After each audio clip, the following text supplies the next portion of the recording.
thank you to Mubi for sponsoring this video. The career of Barry Jenkins has spanned over 15 years, with a handful of shorts, 3 feature films, 2 TV episodes and 1 memorable selfie. I know him best from being the only nice person on Twitter, but most people became familiar with him when he rose to stardom last year after winning the Oscar for Best Picture. He did so with his second feature, a beautiful little film full of sadness and heartbreak, about 2 lovers who reconnect after years apart, called La La Land. Apologies. So, how does one get here? 1 Oscar in the bag, and another one on its way. For Barry, the path started with a no-budget student short film called My Josephine. My Josephine was the first short film that I made with the same cinematographer as Medicine for Melancholy, James Laxton. Probably my favorite piece I've ever done, which is sad because it was like 15 years ago, but you know, you can totally feel the filmmaker that made Moonlight in that film. Because I'm an amateur, bruh. Because I'm an amateur. Because I'm an amateur. But while he maintained the amateur approach from his days as a short film director, he made strides to become a professional with his first feature, which he made for just $13,000. The budget becomes the aesthetic. You know, once I had the script and we had the budget, we kind of worked backwards from there. The script is one of the 3 things you need for a great film. The other 2 are the script and the script. Here's Barry talking with Greta Gerwig about screenwriting. And then something happens about a third through the second third. I don't know how to describe it in the Robert McKee sort of framing. Have you read that? I went to film school, so yes. You can tell Barry Jenkins knows how to approach story, yet that's hardly the norm, especially for novice filmmakers. One of the main issues I've noticed is that most people can't quite get a handle on exposition. You either go too soft and 20 minutes in, the audience won't know who's who. Wait a minute. And what's going on. Is that John G? I don't think so. You don't think so? You don't know? You didn't write it down? Well, I might have fallen asleep before I did. For Christ's sakes. Or you go way too hard.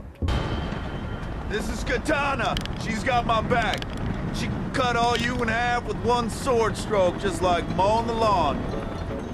Now, the hardest way to go about it is to replace dialogue with action. In Medicine for Melancholy, the way the 2 protagonists are set up should be taught in film schools. Let's go through the opening shots of the movie. We start with a man in a bathroom. He takes toothpaste and rubs it on his finger. That means he either has unconventional dental hygiene methods, or... Now we see a young woman. This must be her house, and they're probably a couple of sorts. She joins him, but doesn't say a word. Did they have a fight? They are obviously uncomfortable with each other, so that might mean that... This is the voice of your conscience, baby. I just want... Then it's her turn to use the bathroom, and the same happens. And it seems like someone's been drinking. In 1 minute, we learn our 2 protagonists are strangers who are uncomfortable after they've had a drunken one-night stand during a friend's house party. 5 pieces of information delivered with 0 words. Robert McKee would be proud. If you can't find that stuff in life, then you, my friend, don't know crap about life. Now, if you recall, the second thing you need to make a great film is the script. You know, we grew up in Miami. We grew up in a lot of the places you see in the film. I knew exactly which corner it needed to be set on. I knew exactly, you know, the feel, the flow, the vibe, the atmosphere. The lesson here is shoot in Miami. I mean, don't shoot in Miami unless you're from Miami. In that case, shoot in Miami.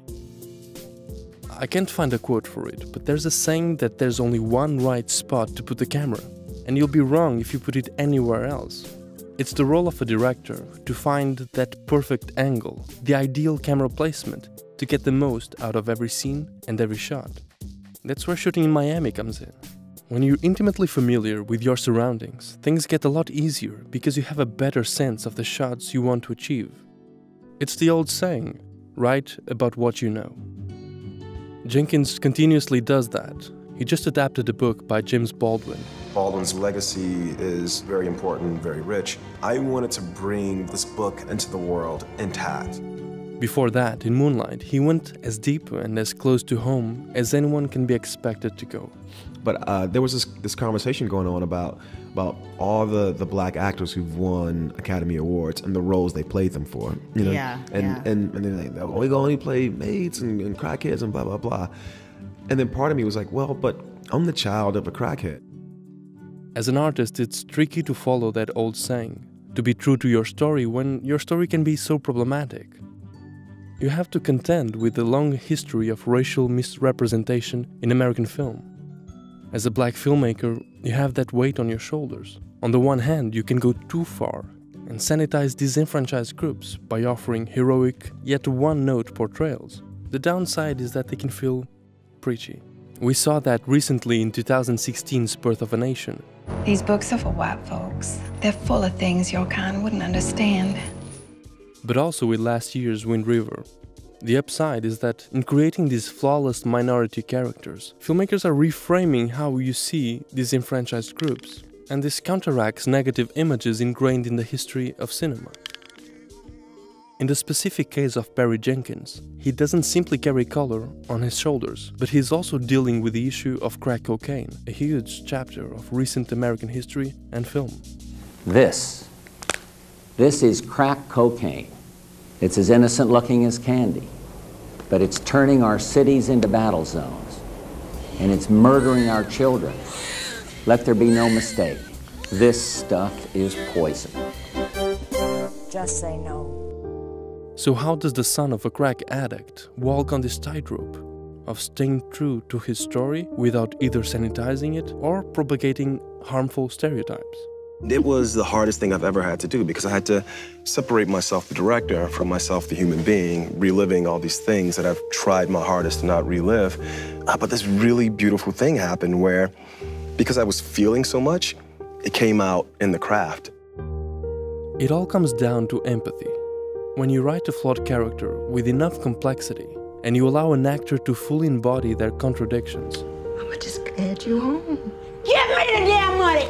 You're making room to connect with someone, even if they're completely different from us. We are who we are, where we were born, who we were born as, how we were raised.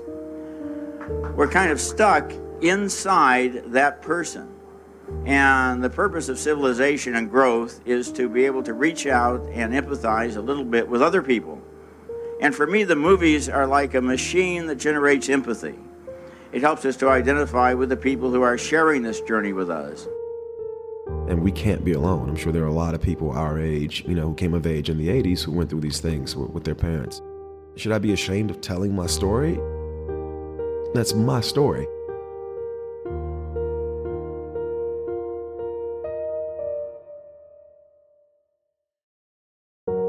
As a true cinephile filmmaker, when Barry Jenkins makes cinema, he goes back to the films he loves. When he was having trouble piecing together the script for Moonlight, he found the answer to this riddle in one film, 3 times by Taiwanese director Hu Xianxian. Jenkins said remembering the film's concept and its triptych structure years after he saw it was the answer to a dense riddle. 3 times is just one of the 30 great movies currently playing on Mubi, a curated online cinema streaming exceptional movies from around the globe. Every day, they present a new film, and every day, they take one away. You can try Mubi free for 30 days at mubi.com/beyondtheframe. That's mubi.com/beyondtheframe for your extended free trial.